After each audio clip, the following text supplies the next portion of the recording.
Guess what? It's What? Focus on You with Phil and Oscar. I'm Phil. That's And Oscar. I'm ready to And we're focus back. on me. Focus Man, on him. Do not focus on the guy over here. Focus on the guy over here. That's right. Focus on there Oscar. you are. Okay, I can see. I was looking through an oil slick. Well, man, listen. This is a great opportunity because we got our voiceover expert who is on with us today. His name is Mr. Nelson, Nelson. Matt Nelson, and which I keep messing up. I keep calling him Nielsen. Have you ever gotten anybody's name right? Yes, I have. I got your name right, Okay, Oscar that's Capel. one. That's one in a row. Is Oscar Capel, right? Oscar Capel. But yeah, he's going to be just talking a little bit about a lot of different things that he does, as well as something that he presented today that I didn't know he involved in. And but he explained it very well to us, and we're going to talk to him a little bit about more about autism, which he kind of explained a little bit to us today, and also just about the business that he's in and what he does. Very exciting. He said some stuff just today that I just did not realize, and so I wanted to go into that and give everyone that opportunity to live and learn a little bit about that subject. Okay, so before we go there, we have our, of course, Oscar Capel, who's going to talk about uh, Everything I do. everything you do. All right. Go ahead, Oscar. So, for those of you that do not know, I am an independent associate with Legal Shield and ID Shield. What we do protect individuals, families, and businesses. And the way we do that is very simple. Everybody's got an app. We have two apps to put on your phone that are absolutely essential. One is the Legal Shield app. With the Legal Shield app, it gives you, in case of emergency, 24-hour access to your law firm, not some 1-800 lawyer, a big, big law firm dedicated to your state. Whatever state you're in, you'll be talking to a huge law firm there. So 24-hour access. Then the reason we need 24-hour access is the other part of what I do, which is the ID Shield. We have had over 34 billion records stolen. And what that means to people who don't really understand how bad that is, it's every number that points to us, our social security number, our driver's license, our medical insurance card, which is huge. If anybody uses your medical insurance card, their medical record gets mixed up with your medical record. And in the case of an accident, there's going to be a lot of information on your medical record that the doctor is going to have to sift through in order to treat you. And that is not a good thing. So, those are the types of numbers that are being stolen and they're being sold and resold. So, there's a chance our social security number, if it's not being monitored, is being used in 3 or 4 different businesses because people are getting jobs with stolen social security numbers, and businesses can stop that, but it hurts their bottom line if they try to stop it. So they will take any valid social security number, whether or not it's associated with the name of the person that's using it. So we need that protection now more than ever because of the number of records that were stolen. So again, a lot of people use monitoring services, which is great. More important to use a monitoring service than not use one, but make sure it is one that first of all is approved, and it's been featured in Forbes for, I think, for the past 2 or 3 years as one of the best monitoring services there is, just because they have licensed private investigators to do the hard work to restore your identity. What good is it knowing that your identity has been stolen if it's going to take you 5 years and tens of thousands of dollars to restore it yourself? So be proactive, get yourself the apps on your phone and protect your family and your business. And the second thing that we do is we work with Our Rescue, which is a company that it's a nonprofit. They go all around the world to stop human trafficking and especially focus on children. And we're having a lot of human trafficking going on. The government turns a blind eye because they need workers. They need people to work in. One was a chicken factory that this poor kid came in and has been doing slave work there until they were able to close it down. But the government turns a blind eye to it, and we really need to know what's going on. There is a great movie. They'll probably scroll up to it pretty soon called "It's Happening Right Here." And if it's you don't find it there, look for it online. It is how trafficking is going on here in the US. It's different than in third world countries, and it's more dangerous here because they attack our kids when the kids are online in a chat during Fortnite or whatever game they're playing. They're in the chat with someone they think is another 15-year-old, but it's actually a predator. So, we need to know what our kids are doing online, and having a page like OUR Rescue to go to and find this information is very valuable. So that is what I have to say for today. My number is 646-578-7097 if you'd like to ask me some questions. OscarCapel.com is my website. I believe that Phil had it up. And any questions, give me a call. I've been doing this for a while and helped many people. Phil, back to you. Let's get to our guest. Doc, that was incredible. Thank you so much for sharing that again. As always, you rock. Okay, if you want more information, you could go to oscarcapel.com, or you can visit pnnstationplus.com and connect with the Legal Shield link. All right, so now let's get right with it. And I'm going to introduce our guest, Mr. Matt Nelson. How you doing, Matt? What up, gents? Is What that your real voice?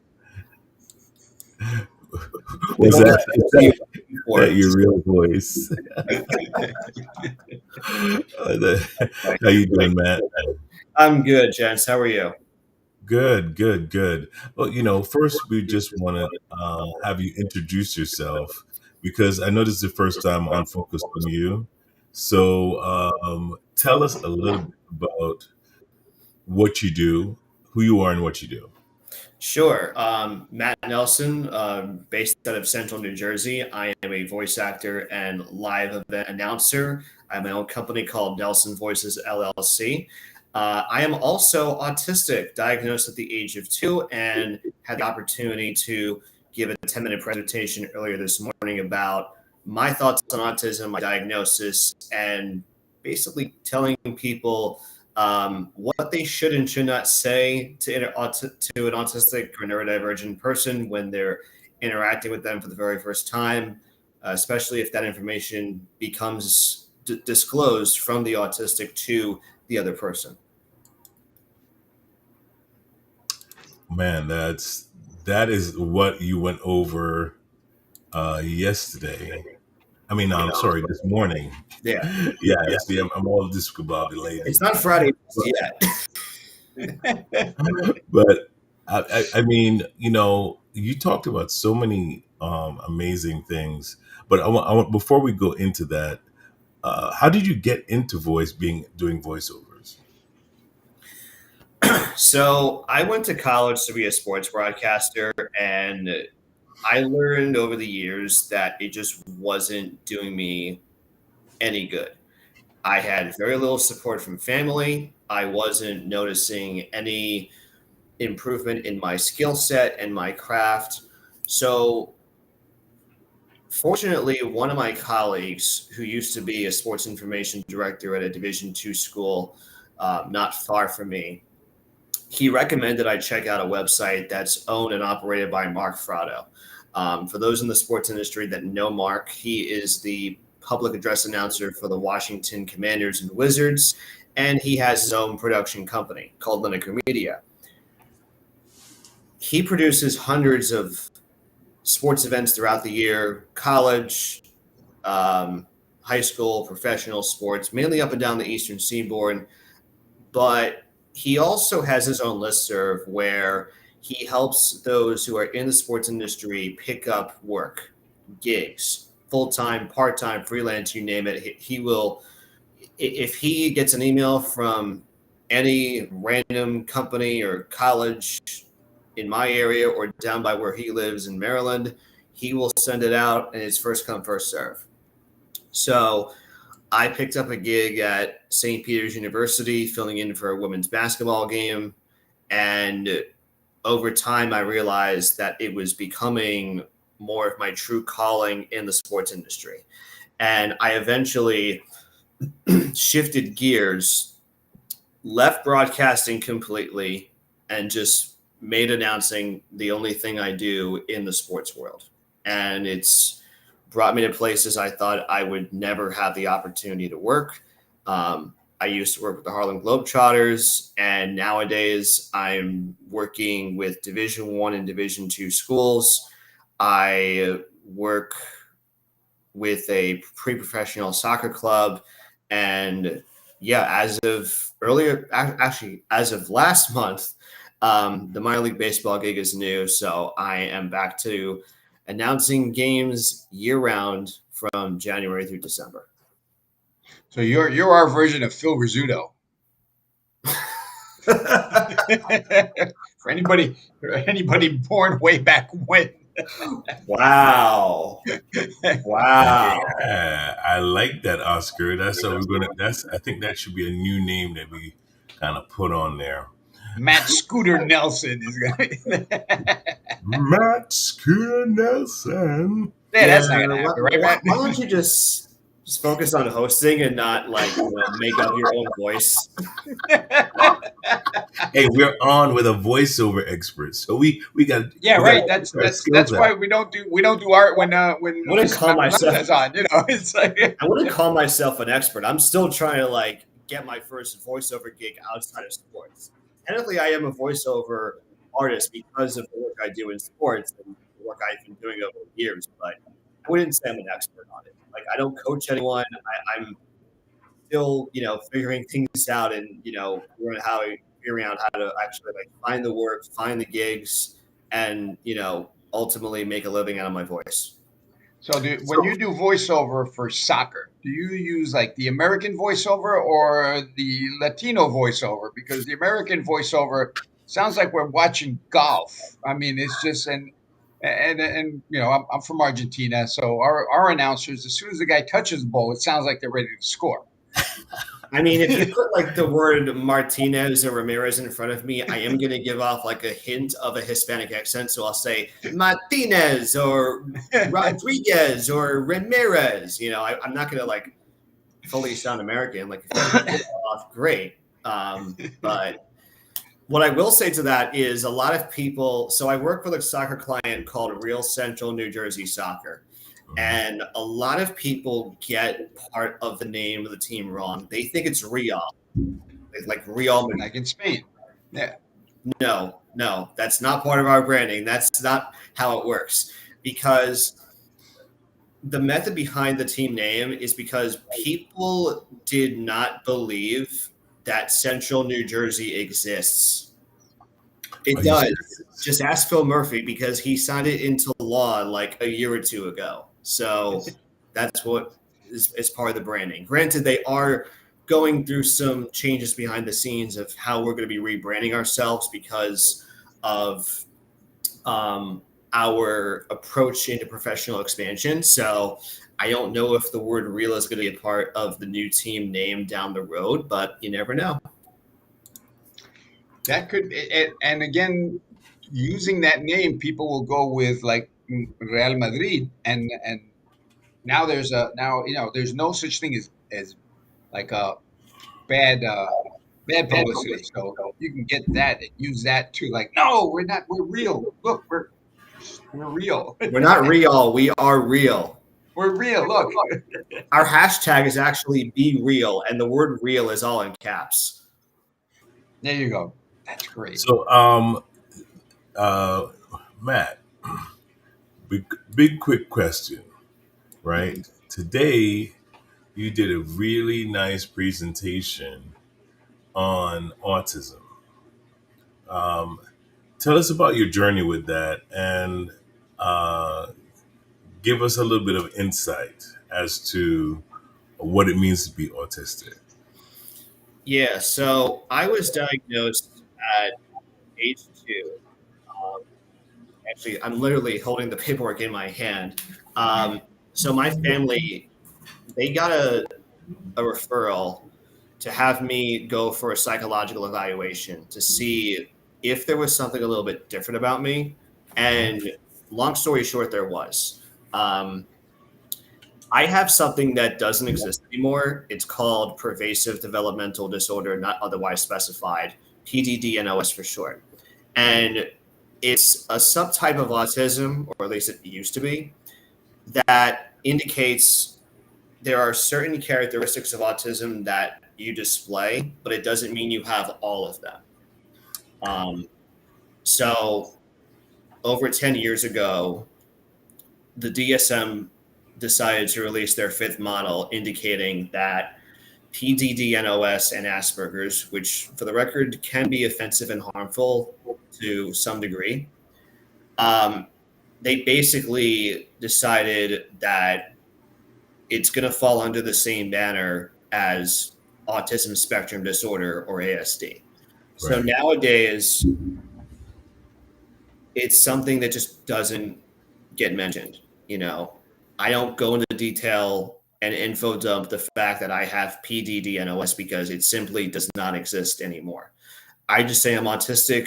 I prefer identity first over saying I am a person with autism or I have autism and just leave it at that.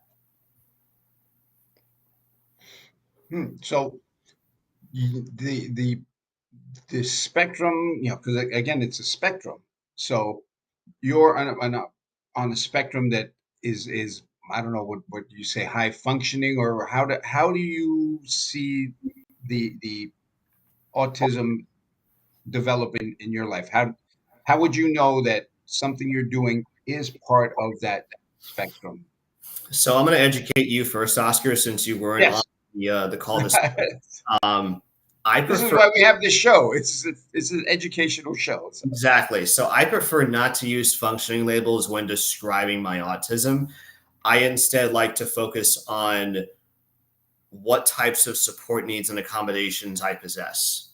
So, as I indicated to Dr. Phil in the group this morning, I believe I have what that means is I I can function um, like a lot of other people who are able to do the routine things every day. So, for example, I can get dressed, take showers, drive, make meals. I live under my own roof, still learning how to live independently. Um, I, have multiple jobs. I pay the bills. I run errands. I, do my chores. I do the things that the average neurotypical person can probably do. But there may be some other times when I do need some assistance, especially in those really loud and noisy environments when I'm networking in person. Um, those can be hit or miss for me because of just like how noisy it is. So what I've learned is that when I'm in a large room, I can actually do pretty well, especially if the ceiling is like extraordinarily high. Um, in smaller areas, like if I'm in a coffee shop, for example, networking in person, and there's a lot of people there, it can be overstimulating for me to be the best version of myself in front of a group that's mainly comprised of neurotypical people. There's like two other people that are either autistic or neurodivergent in that group. And so it does make it challenging for me at times to, like I said, be the best version of myself and just, you know, have a normal conversation with someone. My wife is a teacher. She had a student once, and she said for some reason this student could not separate the noises that were going on. It's like, we're talking and there are noises going on around, but I'm talking to you. And she would everything would be on the same plane. The talking to person, the bird outside, everything. So it was like this flood of information that she couldn't compartmentalize it, and it was like Right. it was very difficult to teach, because the kid just couldn't focus on one thing because there was all this stimulus around it she couldn't block out. Yeah.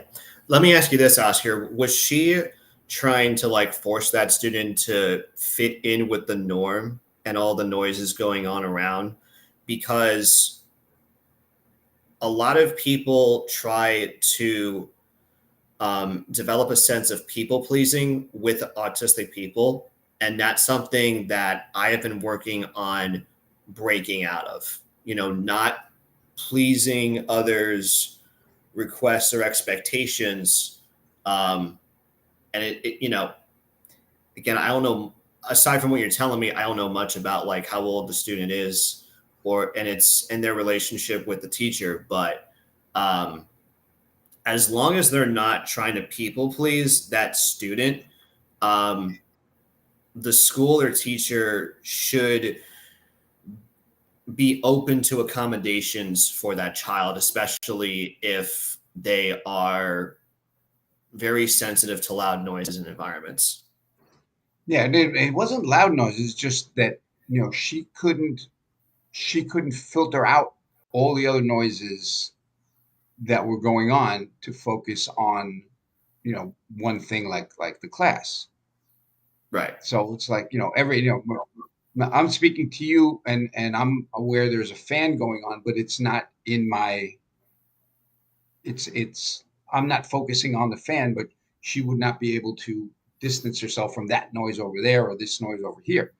And this was years and years ago, and she just mentioned that that's what happened in the class, that she had that student, but I don't know the background on it, or what happened after. Yeah, She just said, and same thing here. Like I have the AC going on left, but I'm not focusing on it. Um, Again, everyone's autism is different. You just have to be aware and accept them for who they are. I think that's what we should do regardless of just accept people. I grew up in the Bronx, and went to school at NYU, and it was a great awakening because in the village, and you can't get a more diverse bunch of people. First of all, they come from all over the country, all over the world. Everybody was there, Mhm. and I was in a fraternity, and it was great because we had Jewish kids and we had Palestinian kids, and the Palestinian kid would come to Seder, and Mhm. everybody just like, hey, you do you, I do, but it was like accept people for who they are. Somebody once said it, and it's great. It's like treat every person you meet like they're a different country. They have Yeah. their rules, Yes. right? Yeah. They have their laws. You have your laws in your country. They have their laws in their country. There are certain laws that you share, but you like, no, I want you to drive on that side of the street when I'm on in your country. So again, you mentioned like neurodivergent, all these words that are new to, well, new to me, but new to the lexicon. So how do we learn what to say, what not to say? Where's that educational process, except for a show like this? Well, he went over some of that earlier today. Like, what are some of the things? Yeah, what are some of the things that you had on that list? That what the things not to say to an autistic I'm person. actually pulling a presentation up now. I'm not going to share it off. Like I'm not going to share like the PowerPoint itself, but Mhm. um, I'm glad you brought it up because I feel like because of the world we live in now, there's so much more information out there, and people don't know how to find it. My best advice: listen to the more you understand, the more you're going to learn for future, for the future and down the road. Um, there's a lot of things that are invalidating and just make us cringe that people just don't realize when they're saying it. It just doesn't come off well. So some of Right, the things right. I mentioned early this morning when it comes to like learning what not to say, um, for example, you don't look autistic. Everyone's a little bit autistic. You're nothing like my autistic child. You must be good at, you Wow. must be good with math, with numbers. Autism is your superpower. No, it's not. And then, like you said before, Oscar, with high functioning and low functioning, those are things that are not validative of who we are and how we are meant to fit in today's society. And there are better choice of words that we can use to make the autistic person feel a little bit more welcoming and more comfortable within their surroundings. Um, so the other thing I touched on, what you should be saying to an autistic person: ask if they need help. Um, Ask for an explanation on autism. Be open to having a conversation with them if they want to talk, and also be open to having them like join the group if they're having a meal amongst each other. But Mhm. also, if they say no thank you, don't force it on them, because they may need some extra time or space from said group, especially if it's a loud bunch of people that they may not want to approach right away. Got it. Got it. Well, Matt, listen, my friend, thank you so much for coming on board and sharing with us. I believe that we've learned quite a bit from having you on. And we got to have him on again, right, Oscar? Absolutely, and I got to find the replay from this morning. Tell everybody where they can find the replay to get Oh yeah, you deep can dive. go. You can find it on our PNN station on Focus on You. Or not Focus on You on Spotify, on YouTube, and so on and so forth. Yeah, we have quite a bit of that. That should probably be posted next week. So if you want to catch Matt's presentation on YouTube or Spotify, you can check it out next week on the Phoenix National Network, or just go to pnnstationplus.com to find out more information. Matt is on there as well. What's your website, Matt? Matt Nielsen Voices? Nelson, Nelson. Nelson. Oh Nelson. my God. Ah, Oscar's fault. NelsonVoices.com is It's my website. Oscar's fault. NelsonVoices.com is my website. It will be revamped in a few weeks, but you can still have a look at it. Look at some of my voiceover demos. There will be some more reels posted there in the future, but for now, yeah, NelsonVoices.com. And also look me up on social media. I'm on X at MATTNEL23. Instagram handle is matt.nel23. All right. Awesome. Awesome. Thank you so much again. And we will see you guys again next week when we have our other special guests on. Matt, it was a pleasure. Thank you so much for joining us again. Yeah, thank you for having me on board. Absolutely. See you next week.